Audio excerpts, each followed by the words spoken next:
Bienvenue à notre cours d'ATM, appelé Évaluation et traitement de l'ATM, monté par ma collègue Eve Chaput et moi-même, Erin Cox. Je veux vous parler des muscles de l'ATM. Donc, on va commencer par deux muscles très importants, les plus gros. On a le masséter et le temporal. Est-ce que vous voyez que le masséter a deux chefs? Il y a une chef superficielle qui est plus orientée en postéro-inférieur. Ils proviennent de notre arche zygomatique et il va attacher à notre angle de la mandibule, puis il va continuer vers le devant, à peu près vis-à-vis l'avant-dernière molaire. Évidemment, vous pourrez palper en transverse, puis palper jusqu'au bord antérieur. On a aussi le chef profond. Lui, il commence au niveau de l'arche zygomatique, à peu près la dernière 2/3, puis est un peu plus vertical.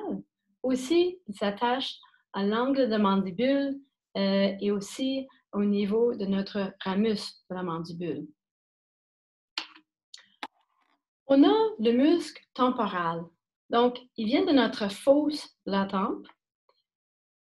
Puis regarde comment, jusqu'à quand notre tête commence à bomber vers l'extérieur, ça c'est la limite supérieure de ce muscle. Donc, pensez à ça lorsque vous voulez palper le muscle. On parle de trois chefs musculaires, malgré que c'est tout un muscle. On a la partie antérieure, donc les fibres sont plus verticales. On a la partie moyenne, qui est orientée en postéro supérieur ou antéro-inférieur. Puis on a le chef postérieur, donc les fibres sont plus horizontales. Tous les trois se rejoignent sur un tendon commun qui s'attache à notre coronoïde, qui fait partie de notre mandibule. On a les ptérygoïdiennes médiales et latérales, pas facile à dire, ptérygoïdiennes médiales et vis-à-vis notre mandibule. Donc, la partie intérieure ou interne de mandibule, le masséter était à notre partie sur la surface latérale ou superficielle. Les deux forment ensemble un genre d'écharpe ou courroie autour de notre angle de la mandibule.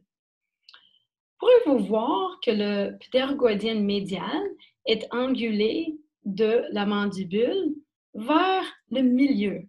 Donc, c'est angulé vers la plaque latérale de notre l'os sphénoïde, la partie médiale de cette plaque. Puis, donc là, il est quand même orienté en vertical, un peu en antérieur. Donc, il va faire une élévation, une fermeture de la bouche, comme le masséter et le temporal.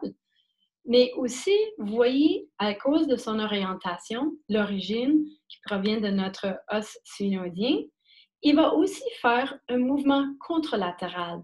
Donc, le ptérygoïdien médial de ce côté va dévier la mâchoire ou la mandibule vers le côté opposé. Donc, le gauche va dévier la mandibule vers la droite. On a aussi le ptérygoïdien latéral. Puis, l'orientation est un peu plus compliquée.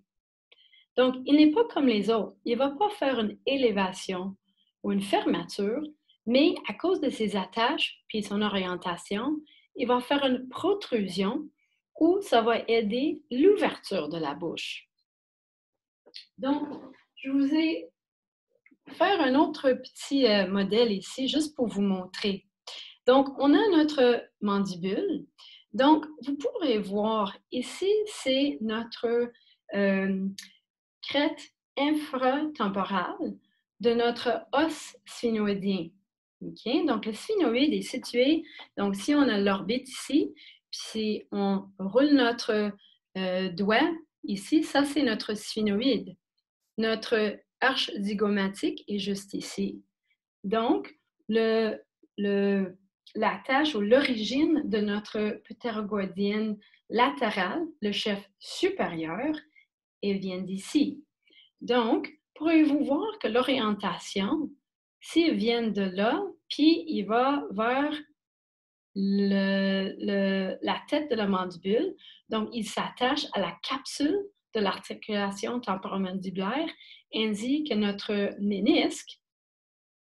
Donc, si je ouvre un peu la bouche ici, vous allez voir, comme ça, que l'orientation va faire que si l'origine est de notre l'os sphénoïdien, que l'orientation, quand il contracte, il va faire une protrusion. Il va avancer la tête de la mandibule. On a un deuxième chef, le chef inférieur. Donc, le chef inférieur vient de notre plaque latérale de notre sphénoïde, qui est cette partie ici. Donc, le chef inférieur va aller de là à là. Donc, lui aussi va faire une protrusion, mais son attache est plus sur le col de notre mandibule. Donc, le chef supérieur va nous aider à garder la relation entre la tête de la mandibule et l'éminence articulaire, car la partie inférieure va faire plus notre protrusion puis aider à l'ouverture. Donc, qu'est-ce que le ptérygoïde latéral va faire? Il va faire la stabilisation.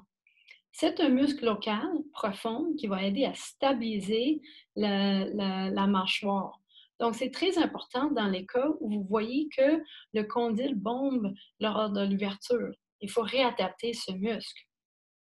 Aussi, pourrez-vous voir qu'en cas aigu, que si ce muscle est contracté, il va faire une genre de protrusion. Donc, au niveau des dents, une genre de protrusion va faire une mini-ouverture. Donc, qu'est-ce qui va arriver? C'est que les gens vont dire « Ah, mes dents ne touchent plus au fond. » Ça, c'est parce que le ptérygoïdien latéral est en spasme.